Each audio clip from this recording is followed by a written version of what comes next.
Hi folks, and welcome to Week 10's mini-lecture series.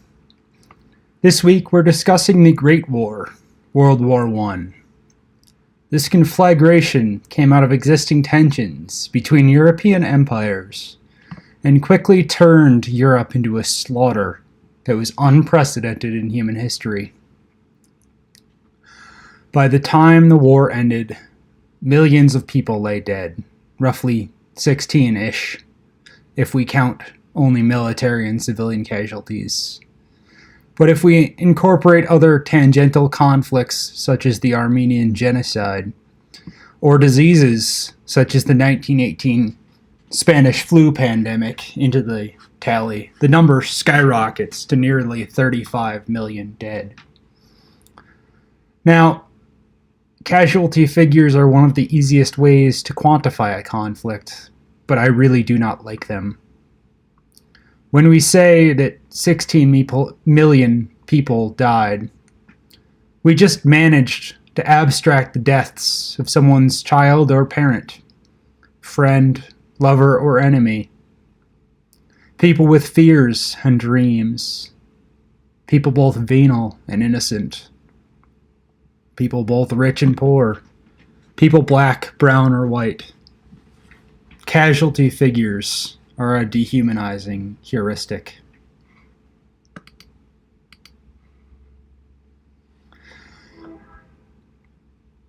In early 1914, Europe seemed to be calm, but tensions simmered under the surface.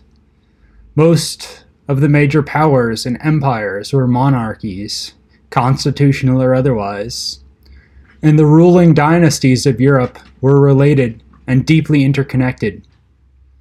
For example, Kaiser Wilhelm of Germany was the nephew of Queen Victoria of England, and that's just the most notable and pertinent branch of the European family wreath. Their subjects would slaughter each other by the millions. On the economic level, Northern Europe was the most industrialized region in the world, with Britain dominating financially, Germany leading in industry, on par with the United States for the second position in the world, and France's agricultural regions acting as the breadbasket of Europe. Most of the major powers also had colonial possessions, with the British Empire as the largest. And treaties between the empires for mutual defense tied Europe into a complex web of entangled alliances. In June 1914, a teenaged Yugoslavian nationalist named Gavrilo Princip killed an archduke. He and his co-conspirators knew that Franz Ferdinand, Archduke of Austria-Hungary, was going to be touring Sarajevo, and they set out on an assassination attempt that quickly veered into the farcical. One thrown bomb hit the wrong vehicle, and so the Archduke continued his tour. Another of the assassins tried to escape the police while taking a cyanide pill and jumping in the river to drown. But the pill had lost its potency and didn't work, and the river was only a few inches deep, and he was quickly arrested. Princip kind of realized the plan had failed, and so he went into a local cafe and had a few drinks. And then noticed that the Archduke's car was trying to turn around on the road outside of the cafe, as it had made a wrong turn. Princip went out to the cafe, pulled his pistol, and shot and killed the Archduke and his wife. It was a series of random chances and incidents that made Princip's assassination successful. But he was interviewed in prison during the Great War, and expressed regrets that his actions had led to the European conflict that was killing so many, when he mostly just wanted the Austria-Hungary Empire out of his home. Gavrilo Princip died in a prison hospital on April 28, 1918. His body so badly ravaged by skeletal tuberculosis that his right arm had to be amputated. Austria-Hungary demanded to investigate the assassination of their Archduke, and tensions escalated between Austria-Hungary and Russia. Entangled alliances quickly drew the other belligerents into the developing conflict, and by August 1914, open warfare erupted in Europe. The guns sounded first in August and kept firing for 4 years, killing millions.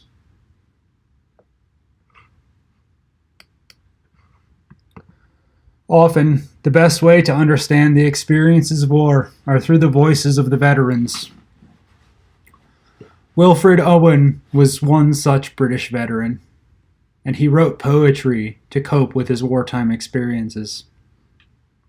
Perhaps his most famous poem, Dulce et Decorum Est, offers a visceral description of the hell of industrial warfare in a description of a mustard gas attack.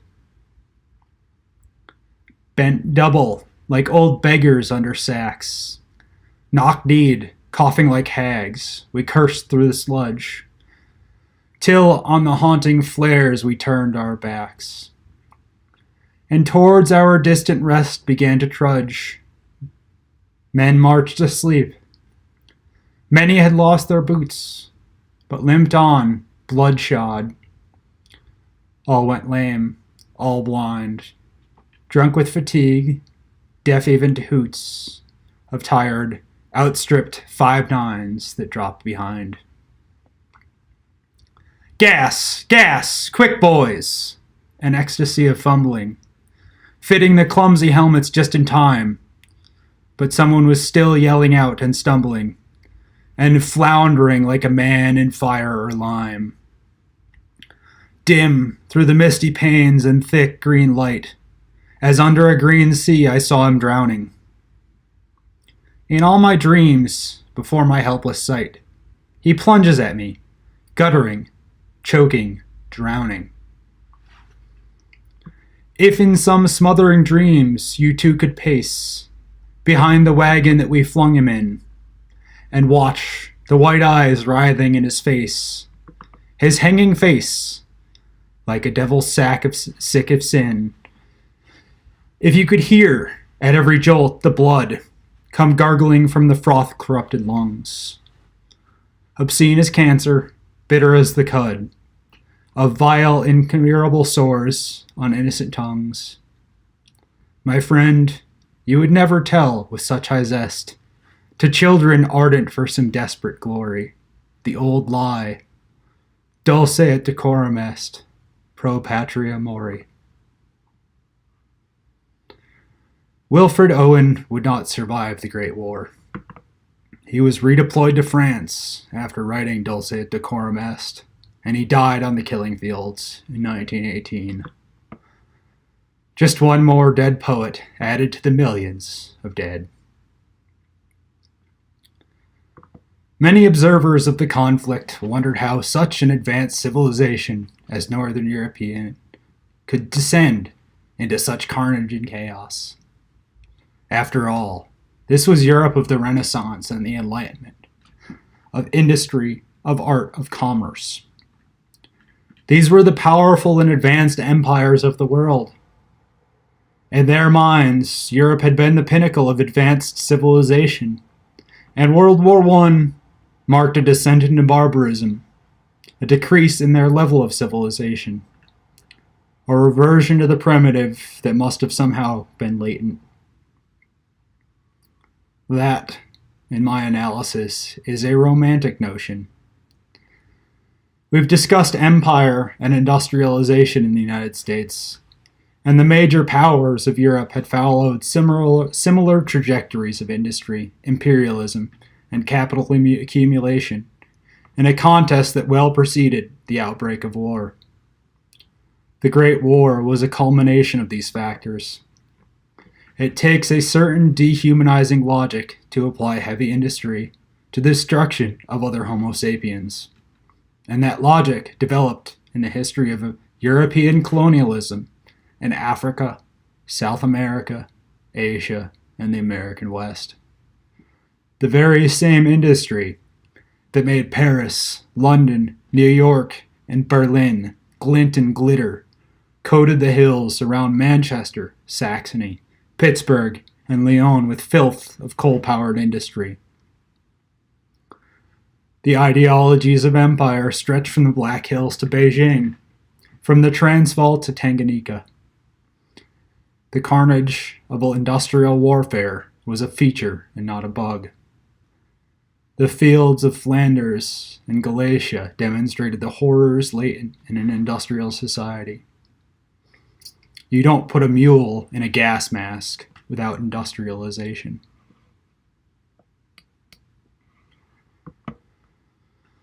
Safely across the Atlantic Ocean, the United States could remain aloof from another continental conflict in Europe, or so the thinking went. So went the promises of Woodrow Wilson as well. He had been first elected to the presidency in 1912 as a Democrat, and ran for re-election in 1916 on the promise of not joining the war in Europe.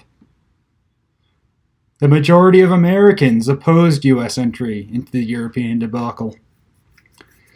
Given the diversity of immigration from Europe over the preceding decades, a declaration of war would mean that these new Americans would be fighting against their own homelands. Indeed, immigrants composed 20% of the American army after the draft began. But American commercial interests had extensive ties with European powers, primarily England and France, but also Germany, Italy, Russia, and many other nation-states and empires. Wilson, despite his desire to avoid U.S. entry into the conflict, realized that the Great War was all-consuming. He had a bunch of other troubles on his plate, including a violent and escalating revolution in Mexico that occasionally spilled over a border, and a bunch of Central American states in unrest. And Haiti wasn't going to invade itself either. Two major events pushed the U.S. to join the Great War, but these two events are ambiguous and were sold to the American public without the full context as the justification for war. The first event, the 1915 torpedoing and sinking of the RMS Lusitania, horrified the world. The Lusitania was a sister ship to the Titanic, which had plunged into the icy North Atlantic 3 years before in 1912 after striking an iceberg. The Lusitania was similarly massive and was on its way to England when a German submarine blew it up with a torpedo. This unrestricted targeting of civil and merchant shipping went right to the core of Atlantic commerce and ideas about freedom of navigation. The press and public clamored for a response, as by all accounts, it seemed to be an act of German brutality that killed 1,200 people. However, what was concealed for years was that the Lusitania, in addition to carrying passengers, was laden with ammunition and arms and other war materials that had been sold to Britain, violating the U.S.'s proclamation of neutrality. Indeed, what caused the Lusitania to sink so quickly was that the torpedo strike ignited some of the ammunition and explosives and exacerbated the explosion. The second event, the 1917 Zimmermann telegram, provided a meaty bit of conspiracy and fear-mongering to an already fraught domestic situation. Great Britain had been tapping into telegraph communications across the Atlantic and intercepted a note from Germany's foreign minister to the government of Mexico.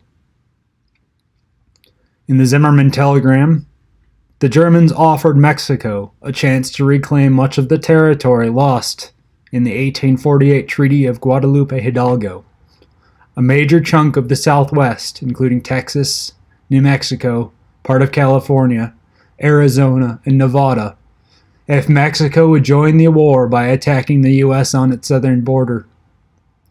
The government, press, and public took the release of the Zimmermann note as a further justification for war, despite the inability of Mexico to actually attack and invade the U.S.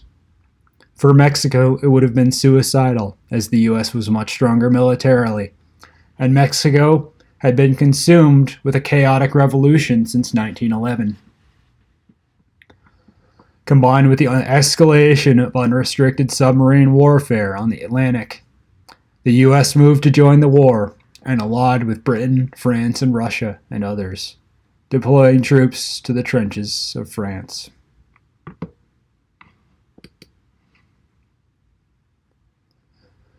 One of the actions of the American Expeditionary Force was to begin shelling German positions. But the ordnance they used was peculiar.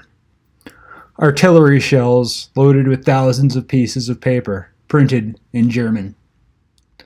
These were translations of Woodrow Wilson's 14 Points, a plan for world peace, shot through cannons to bombard German positions, with statements about freedom of navigation and self-determination.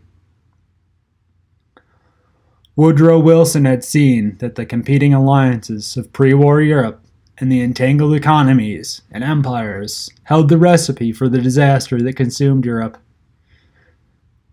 He advocated for an internationalism to supersede the European system that had led to the disaster, in the form of his 14 points. These included lofty ideals about international cooperation, political self-determination, freedom of commerce, freedom of navigation, and other issues.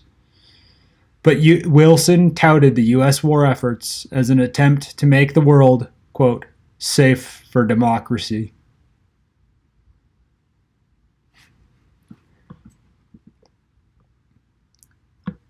In early November 1918, Germany and Austria-Hungary realized that their position was no longer tenable and sued for peace. Novelist and World War II veteran Kurt Vonnegut describes the day as such. It was during that minute in 1918 that millions upon millions of human beings stopped butchering one another. I have talked to old men who are on the battlefields during that minute. They have told me, in one way or another, that the sudden silence was the voice of God. So we have among us some men who can remember when God spoke clearly to mankind. November 11th, 1918 was the day of the armistice. The guns stopped. Much of Europe resembled the worst parts of Revelations, with millions dead, millions sick, and millions starving. The battlefields looked like the surface of the moon, pockmarked with craters, or the worst nightmares of Hieronymus Bosch. The belligerents had to make peace. That was 100 years ago. This year, on the 11th minute of the 11th hour, of the 11th day of the 11th month. It will have been a century since the mass slaughter turned to silence. Observing Armistice Day is observing the chance to stop killing each other. At the Paris Peace Conference, Wilson pushed his internationalist position, advocating for a transformation of the international system under a League of Nations and other provisions. But the U.S. had only sacrificed a small proportion of its populations, in compared to nations such as Britain, Germany, and France, and had arrived late to the party. Britain and France wanted revenge for the horrors unleashed on Europe by German belligerents, and found Wilson's 14 points to be a bit presumptuous. Georges Clemenceau, the French Prime Minister, said, quote, Mr. Wilson bores me with his 14 points. Why, God Almighty has only 10. Many others were critical of Wilson's 14 points as well, but for different reasons. As the conflict in Europe escalated, the European empires drew upon their colonial holdings for additional troops and resources, and the colonies sent millions of troops to the front, where they fought alongside of European troops. Wilson's ideals of self-determination, or the ability of a people to select their own government, resonated deeply with colonized people, but it seemed as if self-determination did not ever intend to extend to the colonies.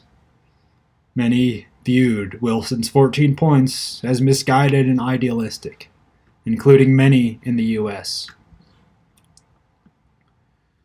The terms of the Paris Peace Conference were punitive against Germany, especially its economy. The economist John Maynard Keynes argued that it was setting the stage for further conflict to impose such terms. Wilson barely got his League of Nations out of the Paris Peace Conference, and he suffered a massive stroke after returning to the United States.